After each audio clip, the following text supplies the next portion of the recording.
And we have this book, Little Whistle's Medicine by Cynthia Rylance. There's Little Whistle. Let's see what this is all about. Little Whistle. Little Whistle lived in a wonderful store called Toy Town. All day long he slept in his cage while children brought their parents to look at toys and at him. Some may have thought Little Whistle's life rather dull, but it wasn't at all, for each night, when the shades were drawn, the little guinea pig woke up and set out on a new adventure. There he is, Little Whistle. He's very cute. Little Whistle wore a small blue pea coat to keep himself warm as he traveled about the store, visiting all of the toys. The toys were very different when the shades were drawn. They talked and walked and made lovely friends for Little Whistle. He often rode the Toy Town train all evening, making stops. There he is in his coat, talking to the other toys. How cool, he gets to ride the train. This particular night, Little Whistle had plans to visit Soldier. The little guinea pig was in the mood for a story, and he knew that Soldier read books to the Toy Town babies before bedtime. You know anybody that reads stories to kids? Soldier would have a good story. But when Little Whistle got off the train at Soldier's toy shelf, things were not well at all. Soldier was not well. He lay on his back, holding his head, as all the babies watched him with worry.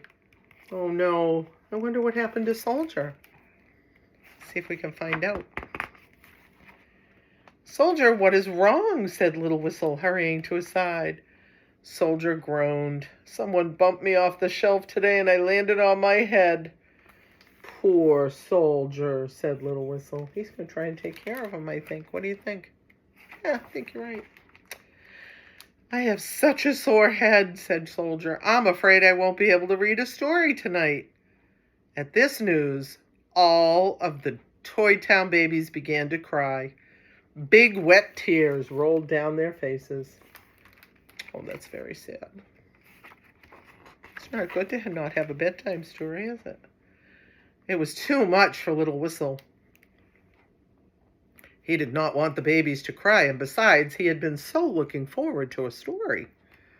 Soldier, the guinea pig said, there has to be something for sore heads in Toy Town. I will find something to make you better. Oh, those poor babies crying. Soldier smiled gratefully, and the babies stopped crying. They all watched as Little Whistle boarded the train. I'll be back very soon, he called as it pulled away. See, the baby stopped crying. He's taken the train to find something to fix Soldier's head. He stopped briefly to see his friend Bear, who was wearing a sunbonnet. Bear loved hats. Have you anything for sore heads? Asked Little Whistle. Would a beret help? Said Bear, holding up a red one. No, thank you, said Little Whistle, and he rode on. He's got a sun hat on, and he held up a hat to see if that would help.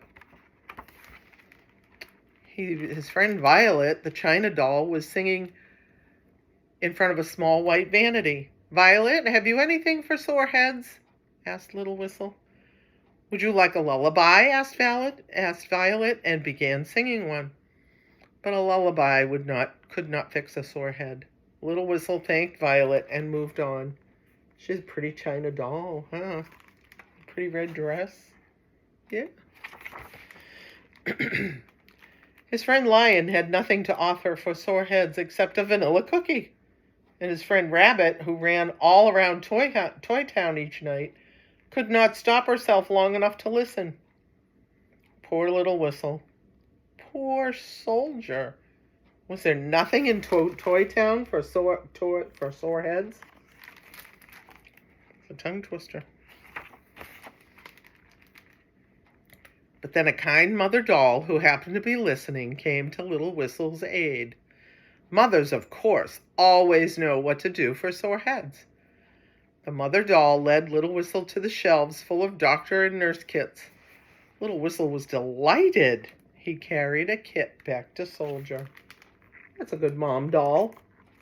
Does your mom always make it better? Yeah. The little guinea pig listened to Soldier's heart. He looked inside Soldier's ear. He tapped Soldier's knee. He gave Soldier some medicine and wrapped a bandage round his head. He's taking care of him. I think he's doing a great job. It worked. He's sitting up. He's ready. I think he's ready to read a story. Thank you, little whistle, said Soldier with a happy salute. Then the little guinea pig and all of the babies gathered round Soldier for a story. Look, he's got his book. Yeah. And before long, they were fast asleep. Well, now that was very cute. Little Whistle's medicine made the Soldier all better. That's terrific.